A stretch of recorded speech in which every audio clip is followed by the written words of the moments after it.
하나님은 죄를 가만히 두지 못하는 성격이십니다. 왜냐하면 사랑의 하나님일 뿐만 아니라 공의의 하나님이기 때문에 죄를 정말 그대로 넘어가는 법이 없습니다. 일벌백계 하듯이 정말 죄의 모든 죄를 벌하셔만 즉성이 풀리시는 분이 하나님이십니다. 아담과 하와 하나님의 최고의 작품으로 만들어주셨습니다. 천지창조의 바로 마지막 별과 같은 존재가 아담과 하와였습니다.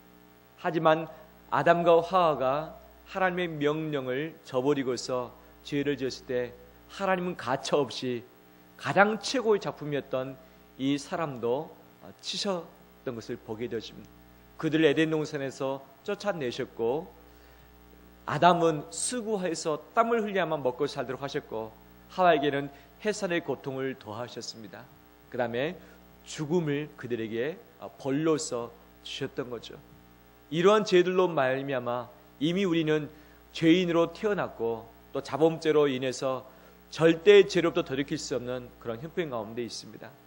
아담과 하와를 내치셨을 뿐만 아니라 하나님은 이 노아 시대 때에 죄가 관영한 것을 보시고서 가만히 두지 않으셨습니다. 무엇으로 이 세상을 심판하셨습니까? 홍수로서, 물로서 다 심판하셨습니다. 살아남은 사람이 몇 명입니까? 몇 명요? 8명만 살아남았죠. 그 다음에 그 이후에는 다 죽고 말았습니다. 그 이후에 또 다시 사람의 숫자가 많아졌지만 사람들이 자기가 흩어짐을 면하고 이름을 드러내기 위해서 무슨 탑을 쌓기 시작합니까? 바벨탑을 쌓기 시작합니다. 바벨탑을 쌓는 이것도 하나님께서 원치 않으신 죄였습니다. 그래서 이들을 흩어버리기 위해서 무엇을 흩으셨습니까? 그들의 언어를 흩으셨습니다. 그래서 언어가 흩어지니까 달라지니까 이 바벨탑을 쌓지 못하고 언어별로 사람들이 나뉘어서 살 수밖에 없었습니다. 지금 우리 자녀들 힘겹게 언어 공부를 하고 있습니다. 영어 공부뿐만 아니라 다른 언어를 준비하고 있죠. 이 영어 공부가 쉽습니까? 시간도 많이 들어갑니다. 돈도 많이 들어갑니다. 하지만 정작 쓰려고 하다 보면 정말 말 못하고 입이 닫혀버리는 것이 이 언어 부분이지 않겠습니까? 이 바벨탑 사건만 없었다면 지구상의 모든 민족이 사람들이 한 언어를 씀으로 인해서 편리했을 텐데 이 바벨탑을 쌓는 이들로 인해서 그 죄로 말미암아 지금도 우리가 그 죄의 쓴 열매를 먹고 있는 것 아니겠습니까? 또 하나님은 당신이 선택한 바로 이스라엘 백성들 그들이 계속 회개하라 말씀하시는데 회개치 않으니까 주전 722년도에 북이스라엘을 아수르라는 나라를 통해서 아예 멸망시키셨습니다. 주전 586년에는 남유다를 바벨론으로 말미암아 완전히 멸망시키셨습니다. 70년 만에 다시 포로에서 귀환해서 제거는 했지만 예수님 이후에 그들이 또 여전히 죄악 가운데 있자 주후 70년 로마로 인해서 예루살렘이 함락당하게 하셨습니다. 근데 그들은 선민이었고 하나님이 사랑했던 사람이었고 정말 마지막까지 책임졌던 그 사랑을 베풀었던 바로 사람들이었습니다. 하지만 죄를 지었을 때 가차없이 하나님은 그들을 치셨습니다. 개인들도 마찬가지죠. 특히 하나님이 구약에서 가장 사랑했던 인물 중에 한 명은 다윗 왕이었습니다. 다윗 왕이 간음죄를 지었고 살인죄를 범했을 때 하나님은 가만히 두지 않으셨습니다. 이 다윗을 치셨습니다.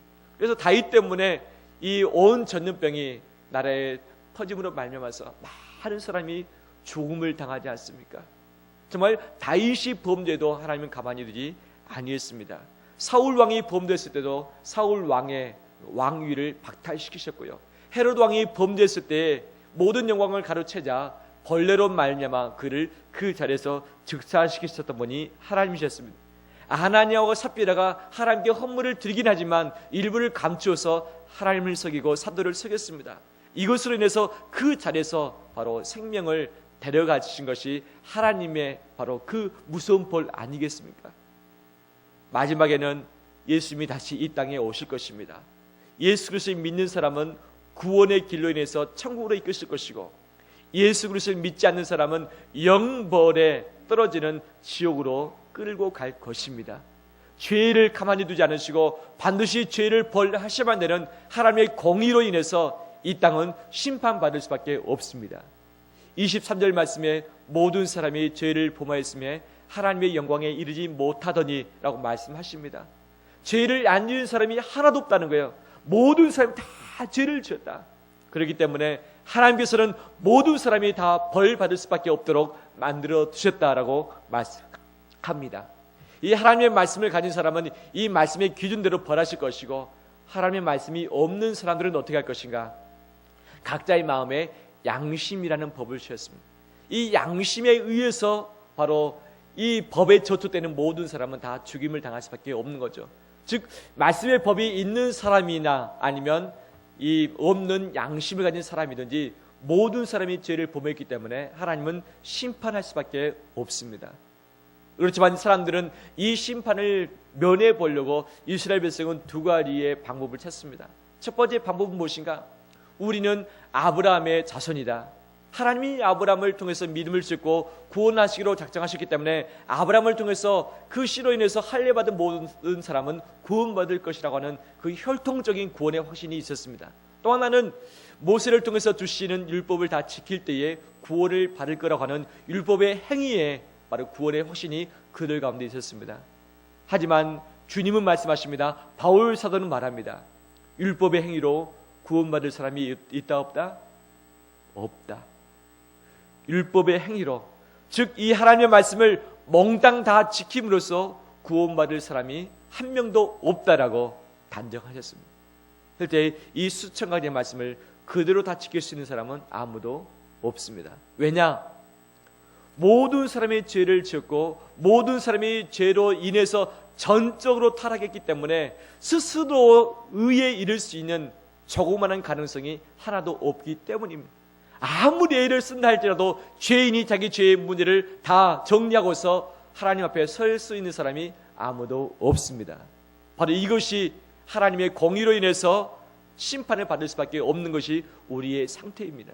우리 모두는 심판을 받을 수밖에 없습니다. 하지만 하나님은 우리에게 또 다른 의의를 한 가지 소개를 해주십니다. 이 의의가 무슨 의냐? 율법의 의의가 아니라 하나님의 의의입니다. 하나님의. 그러면 하나님의 의의가 무엇이냐? 예수 그리스도를 믿음으로 말미암아서 의롭게 된다고 하신 이신칭의입니다. 이신칭의. 바로 믿음으로 말미암아서 의롭게 될 수 있는 하나님의 또 다른 의의를 우리 가운데 소개를 해주셨습니다. 바로 이 본문의 말씀을 함께 붙들고서 우리의 자신의 이 구원의 부분, 복음의 핵심적인 부분들을 함께 붙들고 나가는 우리 되길 원합니다. 오늘 본문의 말씀을 보니까 24절, 그리스도 예수 안에 있는 무엇으로 말미암아? 성량으로 말미암아. 이 성량이라는 단어는 아폴리트리로시스, 아폴리트로오라고 하는 이 단어에서 파생이 되었는데, 이것은 값을 지불함으로 풀려나다의 의미가 있습니다. 값을 지불함으로 풀려나다. 우리는 죄를 지었기 때문에 죄에서 사슬에 다 매어 있고 이 죄의 속박으로 말미암아 감옥에 갇혀 있는 상태와도 같습니다. 우리가 은행에서 대출을 받게 되면 빚을 지게 되어지고 이것을 정한 시일에 정한 방법대로 갚지 아니하면 바로 우리의 재산은 매각이 되어지고, 매각을 해도 이것을 다 갚지 못한 상태에 있으면 우리는 구속되지 않습니까? 언제까지 구속됩니까? 빚을 갚을 때까지, 또 그에 상응하는 형을 살 때까지는 절대 풀지 않고 그냥 구속을 해도 버립니다. 우리 전직 대통령도 이 빚을 갚지 아니함으로 말미암아서 지금도 시달림을 받고 있지 않습니까? 만약 저 같으라면 시달림을 받지 않기 위해서도 그냥 그 빚 빨리 갚아버렸으면 좋겠지만, 그 돈이 뭔가, 돈이 뭔지 정말 빚 안 갚고 그 빚 때문에 어려움을 당하고 있는, 심적인 어려움을 당하고 있는 바로 그 분이 얼마나 처량한지 저 개인 나름으로는 상당히 안타깝기도 합니다. 이 세상은 빚을 갚아야만 풀려나도록 하는 법이 있습니다. 하나님 편에서도 죄를 지으면 죄의 빚을 졌기 때문에 죄의 빚을 다 갚아야만 풀려나도록 하셨습니다. 그러면 이 죄의 형벌이 무엇인가? 죄의 삭은 무엇이다? 사망이다. 죄를 짓는 사람은 그것이 많든 적든 간에 그 벌을 받게 되는데 그 벌은 사망이다. 죽음의 벌이다. 아담과 하와가 벌을 받음으로 죽었듯이 우리 역시 벌로 인해서 죽음을 당할 수밖에 없다라고 말씀드릴 수 있겠습니다. 그런데 이것을 어떻게 해결할 수 있을 것인가? 이 세상에서는 돈으로 빚을 지면 무엇으로 갚아야 됩니까? 돈으로 갚아야 됩니다. 돈으로. 우리가 말로 잘못된 빚을 졌으면 정당하게 사과를 해야 되고, 사과해도 그 마음이 풀리지 않는다면 또 다른 벌금으로 돈으로 합의를 봐야만 그것이 풀려지는 것 아니겠습니까? 하나님의 말씀을 어긴 죄를 하나님께서 물으시는데 죽음으로써 그것을 물으십니다. 이것을 그런데 갚을 수 있는 길은 단 하나밖에 주지 않았습니다. 불교계나 미신은 이렇게 말합니다. 그 죄를 이길 수 있는 것은 선을 많이 행할 때 가능하다. 자비를 베풀 때에, 선행을 행할 때에 죄를 덮을 수 있다라고 말을 하지만 그것은 잘못된 것입니다. 실제 불교 경전에서는 죄를 그렇게 덮을 수 있다라고 하는 내용이 단 한마디도 나오고 있지 않습니다. 하지만 이것을 인용하는 자들이 불경에도 없는 것을 가지고 선을 많이 행하면 죄를 덮을 수 있다라고 말을 합니다. 하지만 선을 많이 행한다 할지라도 죄는 덮어지지 않습니다. 죄는 그대로 있습니다. 그러면 죄의 벌을 어떻게 우리는 갚을 수 있을 것인가? 그것이 무엇일까요?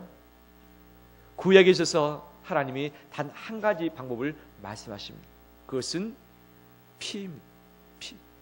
피로써 너희가 정결케 될 수 있다 말씀하십니다. 그래서 죄를 지은 사람이 이 죄의 문제를 어떻게 해결할 것인가? 희생 제물로 인한 바로 피의 제사를 허락을 해주셨습니다.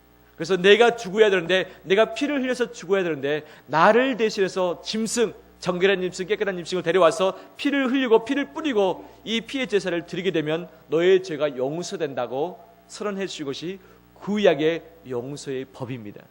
오직 피로 말미암아 죄는 해결받을 수 있습니다. 하지만 이 피는 바로 한 가지 죄에 대해서 하나만 해결되어지고 그날 죄만 해결할 수 있습니다. 내가 매일마다 죄를 해결받고 용서받기 위해서는 매일마다 짐승을 잡아야 되고, 죄를 지을 때마다 짐승을 잡아야 됩니다. 하지만 그것도 온전치는 못합니다. 그렇다면 이 세상에 있는 모든 짐승을 다 잡는다 할지라도 우리의 죄는 영원토록 풀 수 없는 지경에 도달할 수밖에 없습니다. 바로 이것을 아신 주님께서는 신약에 와서 예수 그리스도를 통해서 이 죄를 속량해 주셨습니다. 예수 그리스도의 무엇을 통해서 이 죄를 속량해 주셨을까요? 동일하게 피로 말미암아 우리를 속량해 주셨습니다.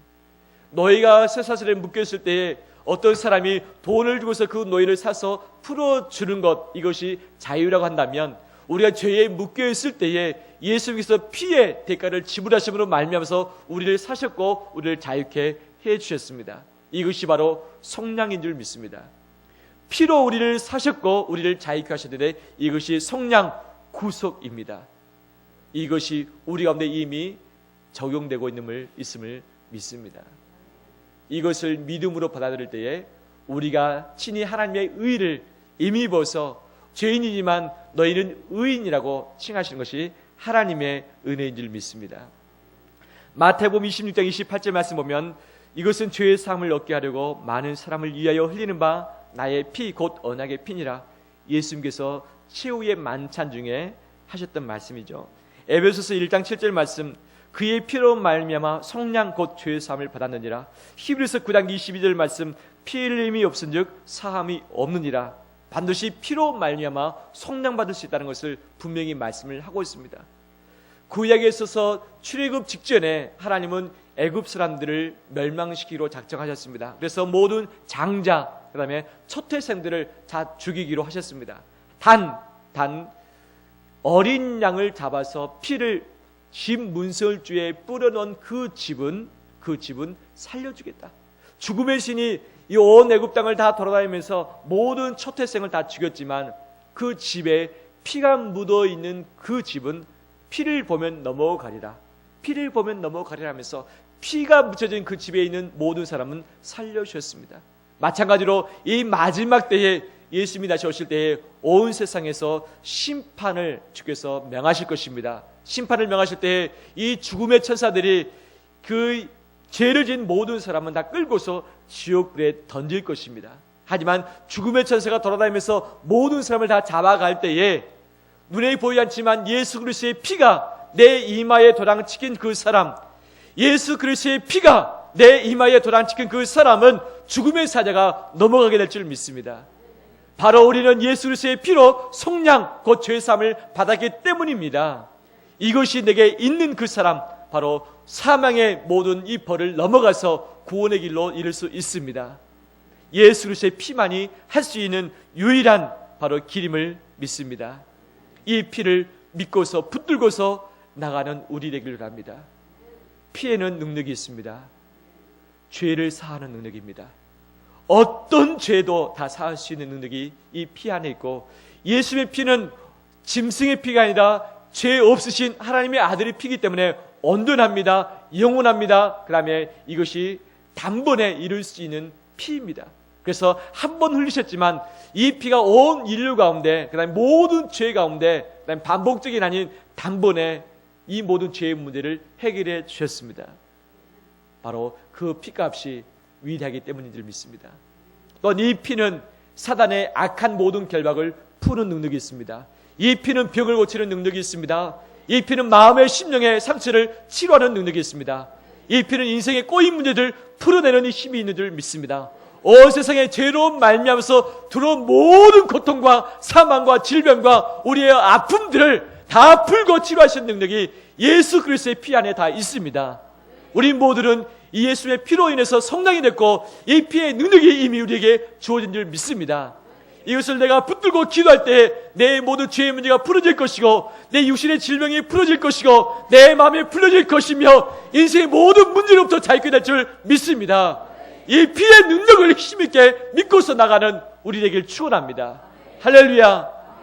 근데 우리 한국 사람들은 이 피를 의지하기보다는 자기 자신의 의를 의지합니다. 어떤 의인가?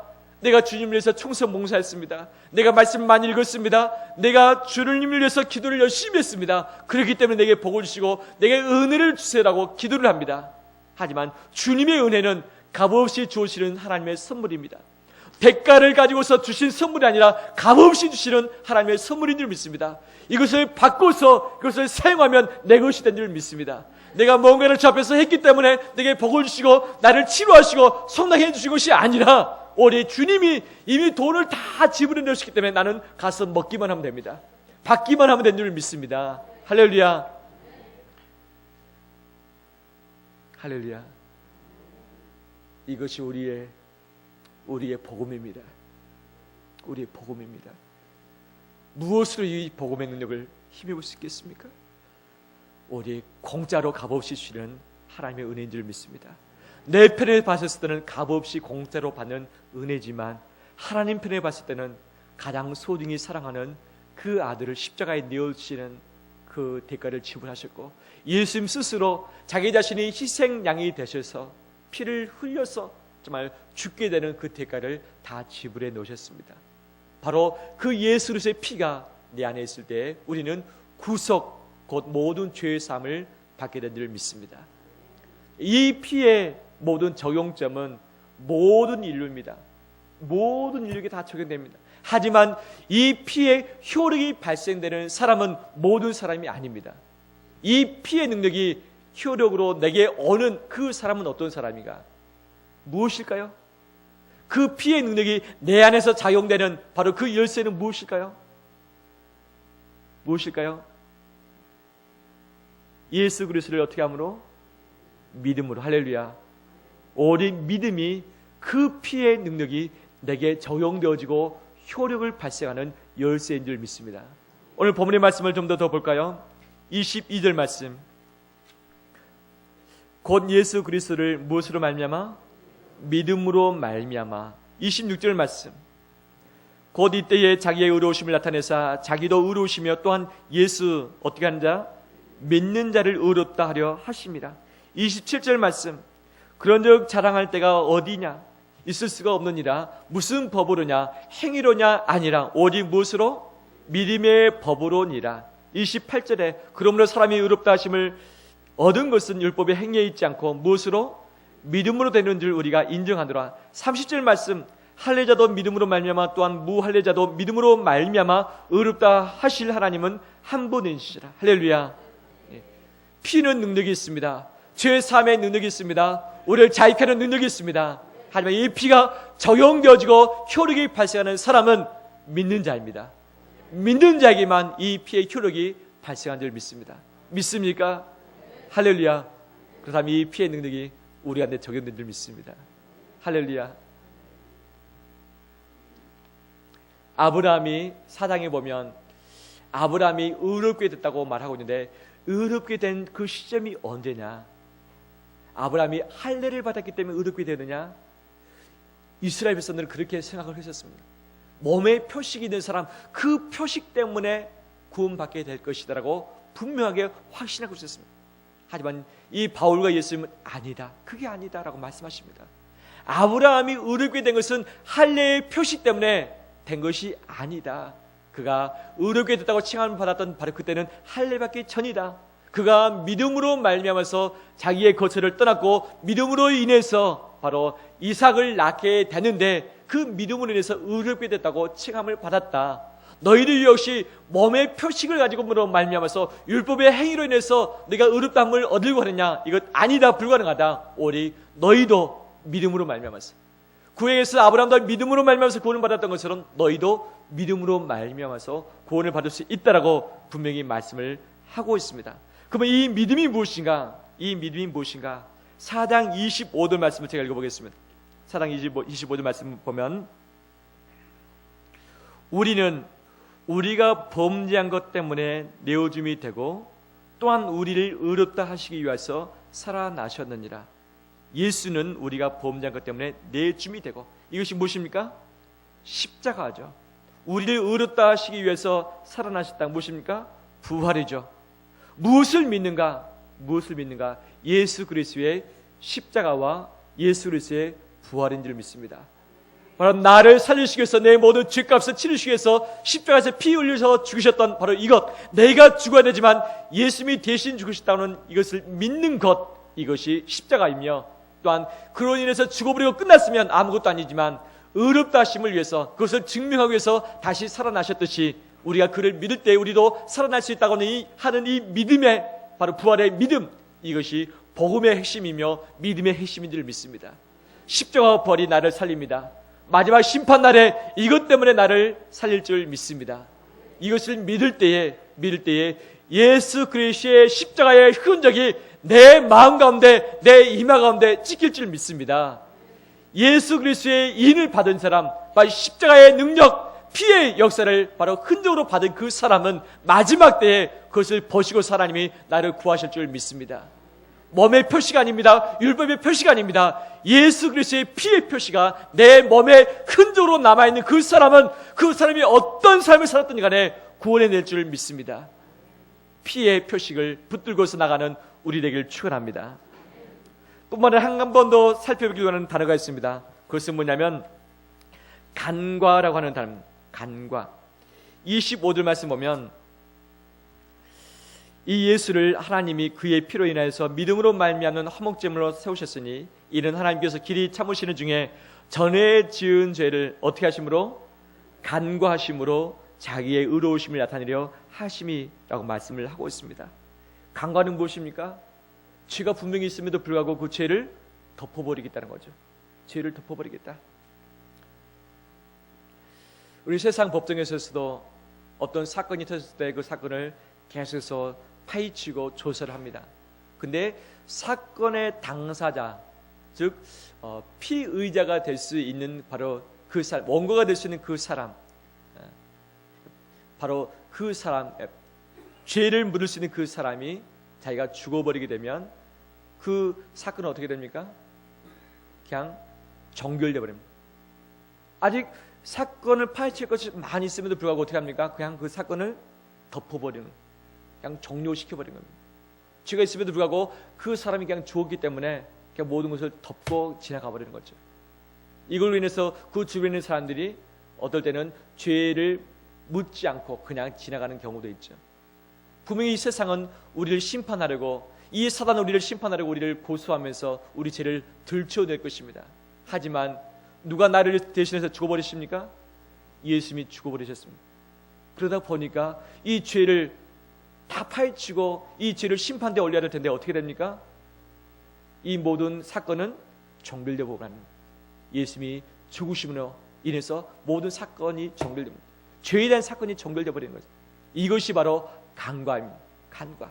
분명히 죄가 있긴 있습니다. 죄가 엄청나게 많이 있습니다. 파헤치면 정말 놀라운 것들이 나타날 수밖에 없지만, 다 알면에도 불구하고 피해 표식이 있는 사람은 다 죄를 덮어버리겠다. 죄를 다 무조건 용서하겠다. 묻지 않고 다 용서해버리겠다. 따지지 않고 용서하겠다. 이것이 간과인데, 하나님께서 우리를 이처럼 간과하신다고 선포를 하십니다. 할렐루야. 할렐루야. 제가 앞에 물건을 가지고 나왔습니다. 이게 무엇입니까? 고태입니다. 고태, 의사봉이죠. 회의할 때 아무리 수백 시간, 수천 시간을 회의하고 했을지라도 의결하고 나서 이 도장, 이거 방망이를 안 때리면 그것은 의결이 안 된 겁니다. 다 무효입니다. 그 재판에서 수차례 재판하고서 마지막 이 판사가 이 의사봉 의결 판결을 내리지 않고서는 이것은 종결이 되지 않는 것입니다. 마지막 때에 사단이, 세상은 우리를 고소 고발할 것입니다. 하나님, 저 사람 이런 죄 지었습니다, 저런 죄 지었습니다. 모르시죠? 그 마음으로, 눈으로 다른 사람이 없는 것 가운데 속이면서 해먹은 것이 얼마이고 아직도 미움을 풀지도 않고 용서치도 않고 있었던 수많은 죄들이 있는데 하나님 이거 다 고발합니다 하면서 고발할 때에 하나님이 다 들으시고 내가 다 안다. 그 죄 있는 건 내가 다 안다. 그런데 그 옆에 변호사 한 분이 계세요. 그 변호사가 누구냐면 예수님입니다. 예수님이 다 듣고 있다가 하나님 그 죄 다 맞습니다. 맞습니다. 하지만 제가 피를 흘림으로 대신 죽었잖아요. 딱 그 한마디면 그 사건은 어떻게 됩니까? 이 사건은 정결이다. 무슨 정결? 죄 없음의 정결. 그래서 이제부터는 너의 모든 죄는 이제 무죄다. 딱 때리고 나면 더 이상 재판할 수 있습니까? 못합니다. 일사부재의 원칙. 한 번 판결되는 그 사건은 다시 거론치 않는다. 하나님께서 마지막 때에 우리 모두를 이 재판장에 설 때에 바로 이 무죄 판결을 내리신다고 약속하셨습니다. 무엇 때문에? 피의 흔적 때문에, 예수 그리스도를 믿는 바로 그것 때문에 무죄 판결하신다고 약속하셨습니다. 할렐루야. 이거 붙드는 우리 되길 원합니다. 이것이 바로 복음의 핵심입니다. 이것이 바로 우리 믿음의 핵심입니다. 이 자유를 누리는 우리 되기를 축원합니다. 말씀을 마무리합니다. 우리는 값없이 은혜로서 피로 말미암아 속량 받았습니다. 이것을 누리고 감사하며 찬양하는 우리 되기를 원합니다. 또한 이것을 증거하기를 원합니다. 이 세상 그 어떤 사람이 대신 죽음으로 그 모든 죄를 사해 준 사람이 어디 있습니까? 없습니다. 이 빚도 대신 갚아주기를 꺼려하는 이 시대에 바로 주님이 모든 빚을 다 갚아주셨는데 이것을 증거함으로 예수 그리스도의 증인 되길 원합니다. 또한 내가 하나님 앞에서 죄에 대해서 간과받은 것처럼, 간과의 은혜를 받은 것처럼 우리가 다른 사람에 대해서 간과하길 원합니다. 간과하길 원합니다. 그 사람이 나에게 죄를 지었어요. 내 마음을 힘들게 했어요. 내 인생을 다 꼬아놨어요. 내 직장을 힘들게 만들어놨고 내 자녀의 앞길들 다 막아놓았어요. 그럴지라도 내가 받은 은혜를 기억하면서 그 은혜를 대신 그 사람에게 갚아주는 우리 되길 원합니다. 간과해버리길 원합니다.